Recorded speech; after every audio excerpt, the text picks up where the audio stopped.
Assalamualaikum warahmatullahi wabarakatuh. Perkenalkan, kami dari kelompok topik 6. Di sini kami akan membahas tentang hak kekayaan intelektual. Yang pertama, apa saja rincian kategori dari HAKI? Yang kedua, apa saja layanan pemerintah Indonesia untuk mengelola HAKI ini? Yang ketiga, kementerian apa yang mengurus? Dan yang terakhir, sebutkan aturan yang diterapkan oleh YouTube terkait hak cipta. Untuk slide yang pertama akan dibacakan oleh Rizky. Silahkan. Kategori HAKI ini ada di hak itu adalah hak kekayaan intelektual yang terbagi menjadi dua kategori, yaitu adalah hak cipta dan hak kekayaan industri. Yang dimana hak cipta ini adalah hak yang eksklusif bagi pencipta atau penerima hak untuk mengembangkan atau memperbanyak ciptaan, atau juga bisa memberikan izin untuk itu dengan tidak mengurangi pembatasan-pembatasan menurut peraturan perundang-undangan yang berlaku.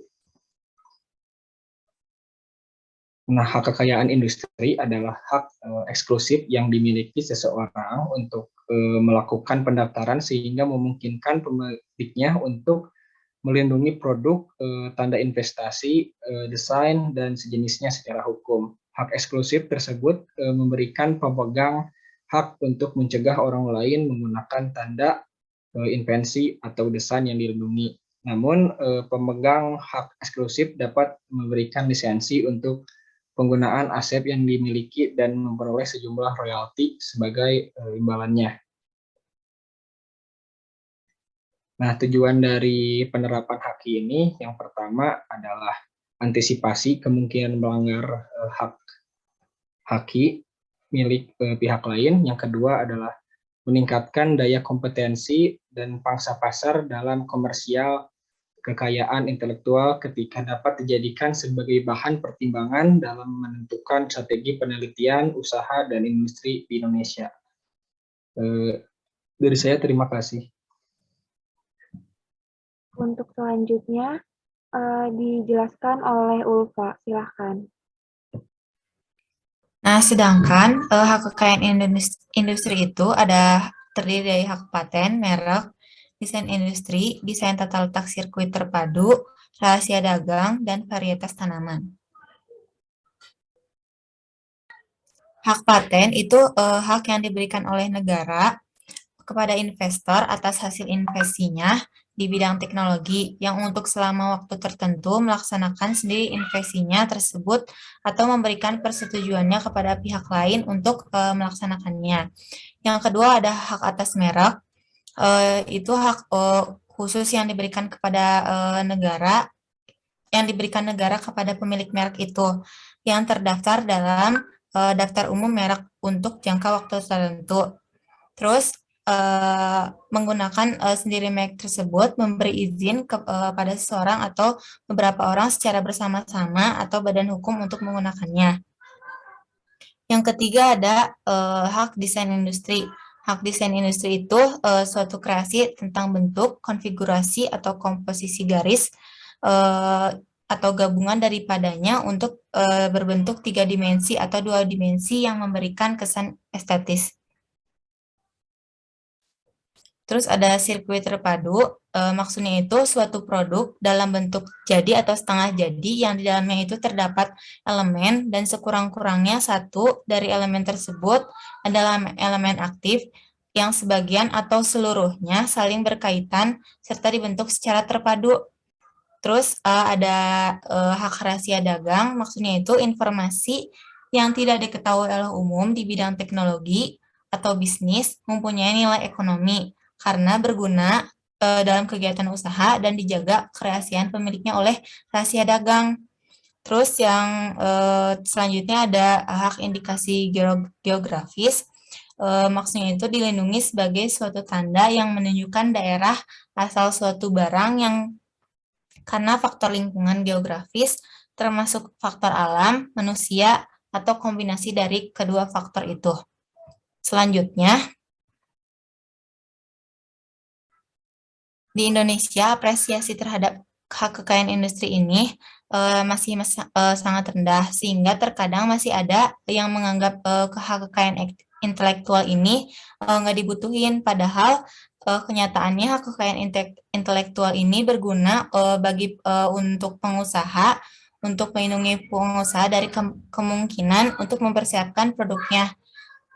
Terkait HKI belum melakukan ekspor agar produknya tersebut memiliki perlindungan hukum, sebagai konsekuensinya dari keanggotaan World Trade Organization, Indonesia harus menyesuaikan segala peraturan perundangan di bidang hak kekayaan intelektual dengan standar trade-related aspect of intellectual property rights.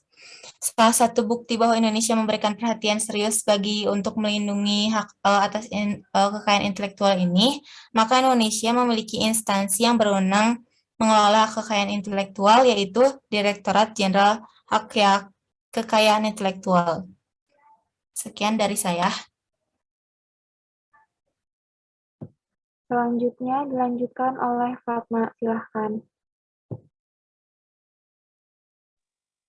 Nah, apa saja layanan pemerintah Indonesia untuk mengelola HAKI ini? Yaitu salah satunya adalah layanan pemerintah Direktorat Jenderal Kekayaan Intelektual atau dengan singkatan DJKI. Di dalam web Direktorat Jenderal Kekayaan Intelektual ini disediakan berita resmi kekayaan intelektual yang diterbitkan langsung secara berkala oleh Menteri melalui sarana elektronik dan atau non-elektronik. Selain itu juga ada pengumuman serta menyediakan juga layanan konsultasi dengan menggunakan video conference. Selanjutnya, kementerian yang mengurus yaitu Kementerian Hukum dan Kementerian HAM.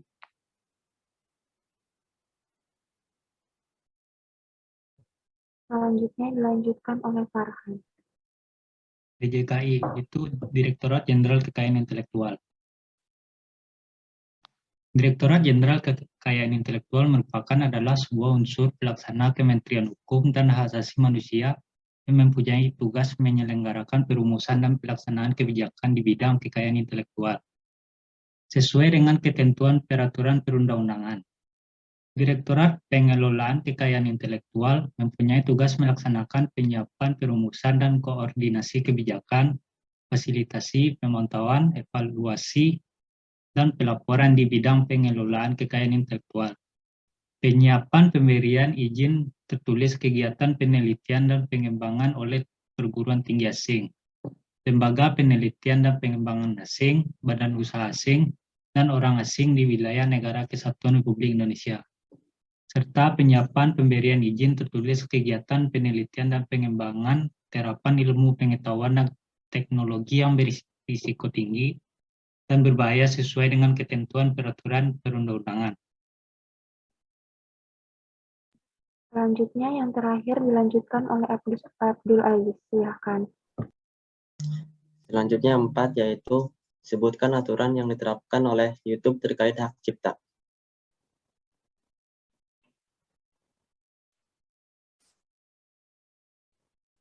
Kreator hanya boleh mengupload video miliknya sendiri atau video orang lain yang izin menggunakan mereka miliki. Hal itu berarti mereka tidak boleh mengupload video yang bukan karyanya atau menggunakan konten berhak cipta milik orang lain, seperti track musik, cuplikan program berhak cipta, atau video buatan pengguna lain dalam videonya tanpa memperoleh izin yang diperlukan.